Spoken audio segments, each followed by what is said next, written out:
Image by photo by Ann Wright. Permission. Details DMCAAre. Are you ready for nuclear attack warning? Sirens in your community. I live in Hawaii, and the state of Hawaii decided 2 months ago in December 2107 to begin monthly nuclear attack warning siren drills, similar to the monthly tsunami warning sirens that are tested each month. You know what happened? An employee of the state of Hawaii Emergency Management Department pushed the wrong button and the siren went off, and no one alerted the public for nearly 49 minutes that this was a drill.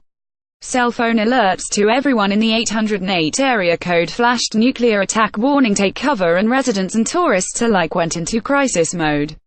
3 days prior to the mistaken warning siren, 20 of us attempted to call to the attention of the state government that the sirens are being used for political advancement of a hysteria for war with North Korea.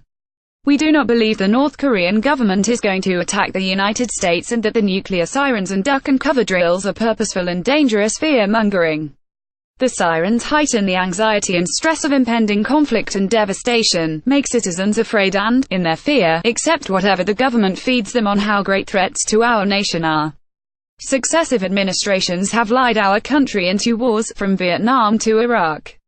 We do not agree for the need for war with North Korea and refuse to accept the attempted U.S. intimidation of North Korea, which could lead to war. The sirens normalize the potential for war.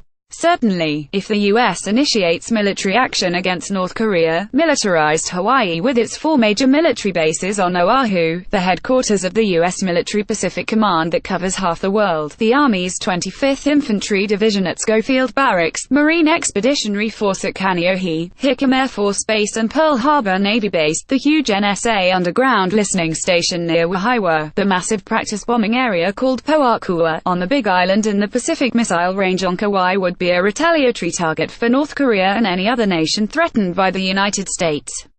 Therefore, it is in Hawaii's survival interest that we demand that the U.S. government resolve issues with North Korea in a non-violent manner.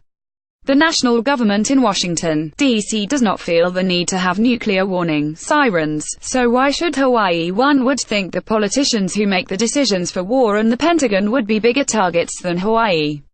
Image by photo by Patricia Talbot. Permission. Details DMCAAre held our protest outside the state capitol and got media coverage, but the siren program continued, until the false alert siren went off.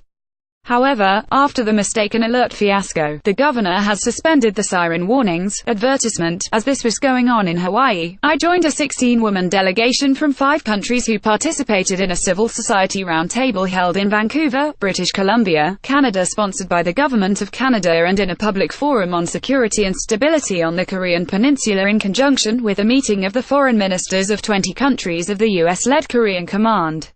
Some of our delegates had long collective experience engaging with North Koreans through citizen diplomacy and humanitarian initiatives, and others had expertise on militarism, nuclear disarmament, economic sanctions, and the human cost of the unresolved Korean War. Instead of approving of the warmongering of the Trump administration, our delegation's recommendations to the meeting of foreign ministers appealed for sanity in dealing with the North Korean government, immediately engage all relevant parties in dialogue, without preconditions, to work toward achieving a nuclear-free Korean peninsula. Next page 1, 2 OpEdNews.com. Ann Wright is a 29-year U.S. Army Reserves veteran, a retired United States Army colonel and retired U.S. State Department official, known for her outspoken opposition to the Iraq War. She received the State Department Award for Heroism in 1997, after helping to evacuate several thousand more. Share author on social media. The views expressed herein are the sole responsibility of the author and do not necessarily reflect those of this website or its editors.